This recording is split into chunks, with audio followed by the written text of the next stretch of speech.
Bom dia a todos. Começando mais uma live empresarial.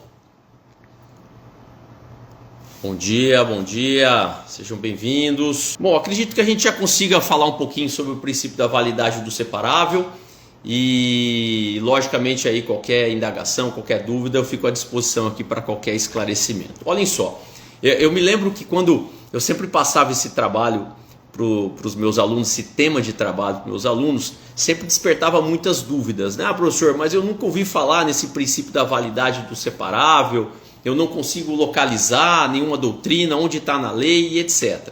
Gente, a questão do princípio da validade do separável, ela está de maneira expressa no Código Civil. Esse princípio está no Código Civil, mais precisamente lá no artigo 184 do Código Civil. Mas antes de falar do artigo 184 do Código Civil, é importante que nós façamos aqui uma análise do contrato social de uma sociedade limitada. E aí eu me faço valer aqui das palavras do professor Fábio Ulloa Coelho neste ponto. Ele fala assim, que a celebração do contrato social não faz nascer apenas direitos e obrigações entre os sócios, cada um perante os outros. Gera também direitos e obrigações dos partícipes no contrato em relação à sociedade. Todo mundo sabe que quando você vai constituir uma sociedade, 3 elementos são imprescindíveis na formação de um contrato. Até porque, para se ter uma ideia, o ato jurídico perfeito, ele se aperfeiçoa com a presença de 3 elementos. Agente capaz, objeto lícito, forma prescrita ou não defesa em lei. Então, a partir do momento que esses 3 elementos estejam presentes na formação de um contrato social, esse contrato se torna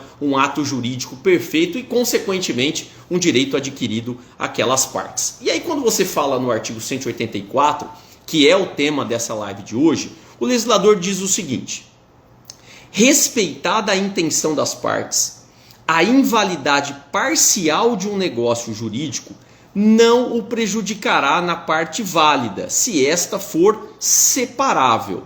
A invalidade da obrigação principal implica a das obrigações acessórias, mas a destas não induz a da obrigação principal. E aí eu também me faço aqui valer das palavras do professor José Valdeci Lucena sobre o artigo 184. Tanto nos casos de incapacidade de um dos figurantes, como nos defeituosa manifestação de vontade, erro, dolo, coação, anula-se a parte separável sem se atingir o todo. Então, o que basicamente significa o princípio da validade do separável? Quando você tem um contrato social com os requisitos do ato jurídico perfeito, agente capaz, objeto lícito, forma prescrita ou não defesa em lei, e existe alguma invalidade naquele contrato, lembrando que essa invalidade não pode ser a invalidade principal, porque se for uma invalidade principal, ele acaba anulando todo o contrato. Se for uma invalidade acessória, o que consegue fazer? Você retira aquela parte acessória, aquela parte anulável, vamos assim considerar, e dá validade para o restante do contrato sem prejudicar o restante do contrato. Então você tira a parte, vamos assim considerar, a parte podre, que não pode ter validade, e aí você valida o restante do contrato. E o pessoal entrando agora no final, mas deixo aí meu carinho a todos e os meus agradecimentos. Forte abraço a todos, excelente quarta-feira.